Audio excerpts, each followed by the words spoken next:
bien, entonces en la parte del desarrollo de lo que es el sistema nervioso central ya hemos visto médula en sus posiciones anteriores. Entonces, como médula va a entrar para lo que es el primer examen, nos quedaría ver el desarrollo de lo que es el encéfalo, el tronco encefálico, el sistema nervioso autónomo y el periférico. ¿Ya? Entonces, a lo largo de las 2 sesiones y media que vamos a tener en esta semana, pues abarcaremos esos temas. De repente no todos van a tener caso clínico, habrá un contenido teórico de refuerzo, porque por ejemplo patologías neurológicas que afecten el sistema nervioso periférico, hasta el momento exclusiva del sistema nervioso periférico no existe. ¿No? Entonces vamos a ver la parte teórica de lo que es el desarrollo encefálico. Se desarrolla en la tercera semana de embarazo, se desarrolla a raíz de la placa y el tubo neural, que son, digamos, estructuras que se van a formar a raíz de la notocorda, que va a, digamos, enviar señales nerviosas para que esta parte de lo que es el neuroectodermo, que es justamente la parte superficial, es decir, ectodermo nervioso, porque está justo en la parte que se va a desarrollar el sistema nervioso central, ¿verdad? Se pliegue, primero forma una cresta, luego se pliegue y se cierra. A lo largo del cierre de lo que es el tubo neural, va a experimentar cierres anteriores, medios y posteriores. De los más frecuentes o de los más resaltantes van a ser los cierres anteriores y posteriores. El cierre anterior pues va a estar relacionado con el neuropolo rostral y el posterior con el neuropolo ventral, o también denominados anterior y posterior respectivamente. En cuanto a lo que es el cierre a nivel de la parte media, es la más, digamos, la más rápida que se cierra en el tubo neural, y esta fusión de los pliegues neurales se da aproximadamente en el cuarto par de somitas. Recordemos que las somitas son secciones, digamos, del embrión, ¿no? Que se pueden cortar imaginariamente y que van a originar ciertas secciones del cuerpo, ¿no? Y de los sistemas del embrión. Entonces, si nos preguntaran en base a qué parte o a qué par de somitas está, sería a nivel del cuarto par de somitas. Ahí a nivel del cuarto par de somitas se desarrolla el encéfalo. La fusión de los pliegues neurales, ¿no? En la región craneal, en el neuropolo rostral, va a originar 3 vesículas. Entonces, como habíamos mencionado antes, el tema de lo que es el cierre de lo que es el tubo neural a lo largo del embrión, pues va a tener una parte anterior, una parte posterior, una parte craneal, una parte caudal o rostral. Entonces, las vesículas primitivas que van a formar el sistema nervioso y el encéfalo, obviamente se encuentran en la parte que va a formar el cerebro, la parte anterior de la cabeza, ¿no? Y van a estar en relación con el neuropolo rostral o neuropolo anterior o neuropolo craneal, ¿ya? Y son 3 vesículas primitivas que van a ir evolucionando a lo largo de las semanas. Estas 3 vesículas primitivas se originan a las 3 semanas de embarazo. Entonces, 3 con 3, 5 con 5, muy fácil de recordar. 3 semanas, 3 vesículas primitivas, 5 semanas, 5 vesículas primitivas.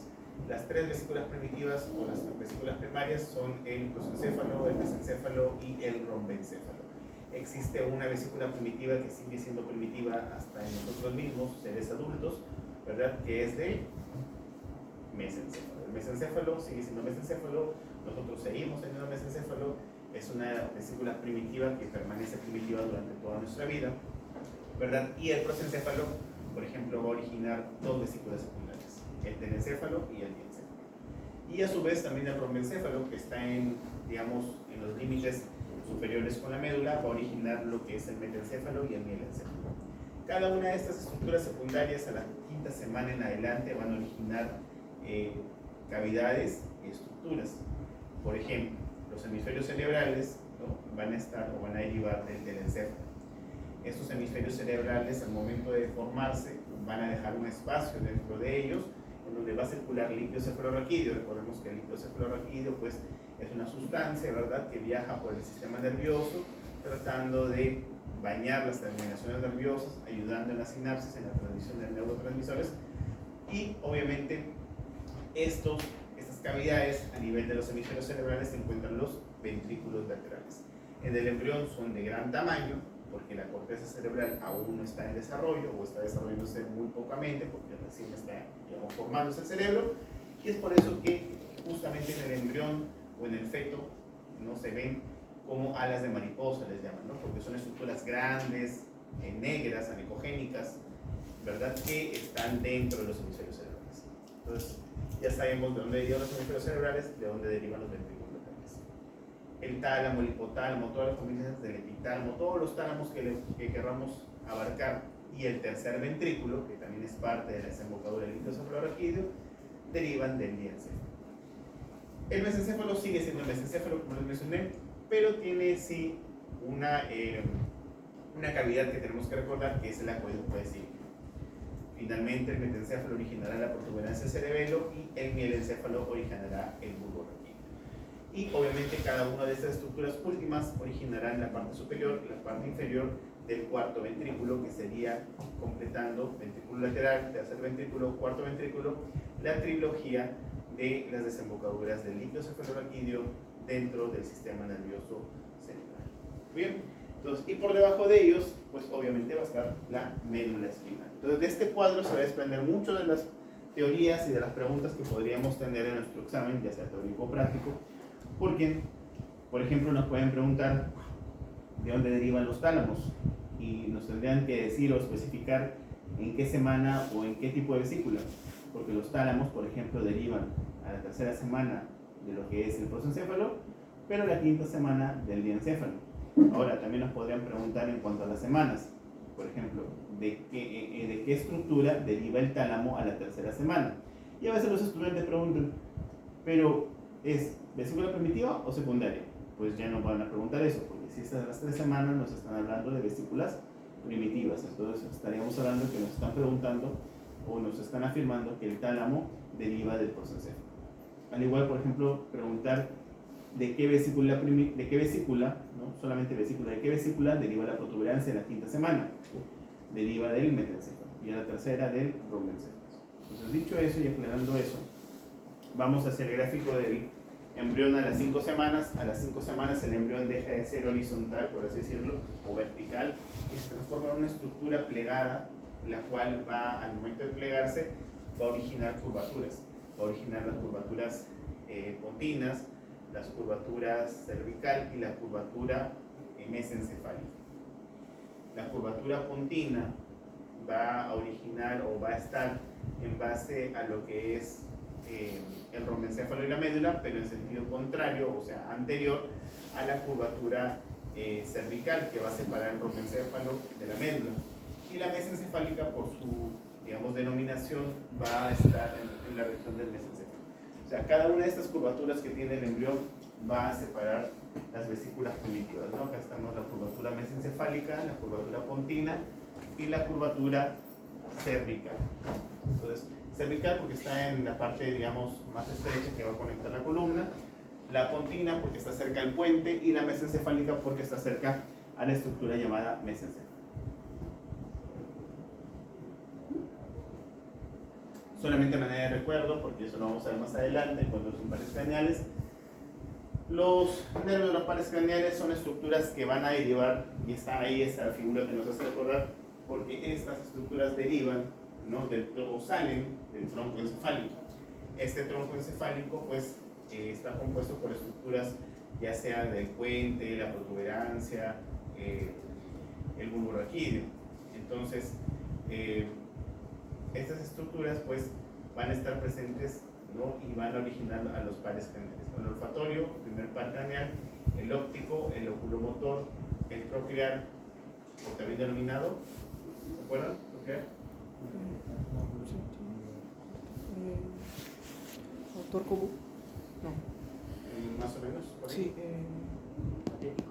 Muy bien, se acordó, eso es. Patético, ¿no? Entonces, ya el quinto, gemino, el sexto, Autor común. no, motor ocular, externo, Externo. exacto. Ya, porque el tercero es el común, ya, o también denominado obtuscens, el séptimo, facial, el octavo, el auditivo, el coclear, el vestíbulo coclear. el noveno, el décimo, ese sí lo saben, el onceavo, no, el onceavo es accesorio, o también denominado Espinosa. espinal, Ah, ahí está. el doceavo, el hipócrita. Entonces, aquí van a poder ver con más tranquilidad de dónde derivan cada uno de los pares canales y están en base a las estructuras del puente y del mesencéfalo. Entonces, esto básicamente es a manera de resumen lo que hemos visto. Vámonos a las partes diferentes. Por ejemplo, el encéfalo tiene una parte caudal y una parte ventral. Tiene digamos, una conformación, se puede decir, anatómica y histológica particular. Sabemos que el menencéfalo va a originar un borraquídeo. La parte caudal, es decir, la parte más inferior es parecida a la médula. La parte ventral, que está en la parte muy abajo, tiene pirámides por donde van a subir los diferentes entrecruzamientos nerviosos, ascendentes y descendentes. Y este bulbo raquídeo que deriva del encéfalo tiene una particularidad, que los neuroblastos, es decir, neuronas o células potenciales que van a formar a las neuronas, van a migrar de la parte inferior de las pirámides a la parte anterior, agrupándose en diferentes sectores, formando dos pares de nervios cuneiformes y los graciles se organizan en el medio y los cuneiformes al costado. Es por eso que se dice que la parte más caudal o más inferior es parecida a la médula y la parte anterior o craneal es un poco diferente por la presencia de los núcleos núcleos graciles y cuneiformes. La parte rostral, más bien, ¿no? Rostral o craneal, se parece al puente. Recordemos la disposición del tronco, adelante está el puente, abajo está la médula, por eso la parte caudal se parece a la médula, la parte rostral se parece a lo que es el puente.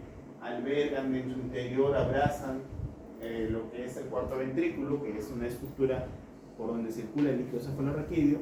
Y si vamos más abajo, en un corte mucho más abajo, también tiene parte de lo que es los plexos coroideos, donde se van a originar el líquido cefalorraquídeo, ¿no? En el plexo coroideo se origina el líquido cefalorraquídeo y en el espacio subaracnoideo se reabsorbe, ¿no? Que es parte del caso clínico que vamos a desarrollar en la clase del día de hoy. Bien, después tiene diferentes tipos de nervios, esto solamente de manera de recuerdo, ¿no? O sea, tiene nervios aferentes de las partes viscerales, somáticas y viscerales en general. El metencéfalo, habíamos dicho, lo que parte dorsal, el cerebelo, y la parte ventral, el puente. La protuberancia tiene un parecido también con la médula, tiene placas alares y basales, sin embargo, que tienen sus núcleos que se van a diferenciar en partes motoras y sensitivas, teniendo diferentes, aquí lo hemos pintado de diferente, lo pintó el autor, ¿no? Rojos y azules para partes aferentes sensitivas y aferentes motoras. El puente es una estructura donde van a pasar a intercruzarse las fibras que ascienden y descienden, y el cerebelo, que es la parte también importante del desarrollo del sistema o del cerebro posterior, va a estar conformado por hasta 4 partes o 4 estructuras. El cerebelo va a tener lóbulos o hemisferios cerebelosos a los costados, cada uno con esas, digamos, surcos que se llaman folias, una estructura central a manera de triángulo llamado vernix, un lóbulo llamado lóbulo flóculo nodular al centro de los hemisferios cerebrales, y esto pues van a derivar hasta el lóbulo flóculo nodular, las folias, que son esos surcos, ¿verdad? El vernix, que es esta parte de acá, y esto va a derivar de los labios rómbicos, esta estructura embriológica. Los labios rómbicos se les dice así porque tiene forma de rombo, ¿no? Rombo, y estas partes abiertas se van a ir juntando, ¿no? Aquí es prácticamente el embrión que está abierto, que está cerrándose su tubo neural, y van a adoptar forma triangular y posteriormente semicircular, ¿no? Que van a dar los hemisferios cerebrosos. Tiene 3 derivaciones importantes. Entomológicamente se pueden dividir en 3 partes: el arquicerebelo, el paleocerebelo y el neocerebelo. El arquicerebelo es la parte más antigua, que alberga el lóbulo flóculo nodular. El paleocerebelo, que es la parte más reciente, alberga al vernix y al lóbulo anterior, y el neocerebelo o lóbulo posterior, que es la parte más moderna. Diferenciamos: más antigua es la primera en crearse, más reciente es la última en crearse, más moderna es la que obtiene funciones, o es la última que obtiene funciones nerviosas de las 3. Y entonces cada una de ellas está en base a una actividad específica. El arquicerebelo, a nivel del aparato vestibular, ayuda en lo que es el mantenimiento del equilibrio. Si hubieran problemas de equilibrio, estaría afectado el arquicerebelo. El paleocerebelo, vernix y lóbulo anterior del cerebelo, tiene que ver con lo que es la sensibilidad de los miembros, ¿no? Por ahí puede haber, por ejemplo, casos de hipoestesia, hipocinesia en lo que es la sensibilidad en lo que los miembros superiores e inferiores. El neocerebelo lóbulo posterior es lo que es la ubicación de los miembros con respecto al espacio.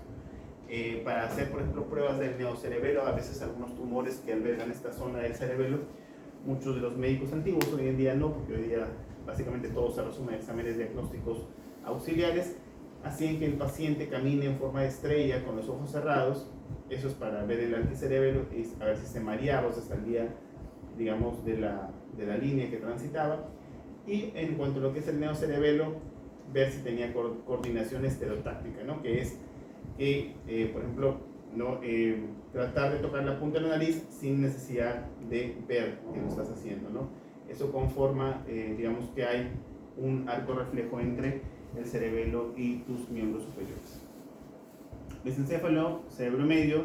Sabemos que el mesencéfalo sigue siendo mesencéfalo durante toda nuestra existencia y que dentro de él pues va a albergar a lo que es el acueducto de Silvio o acueducto cerebral. Muy bien, están ya sus exposiciones.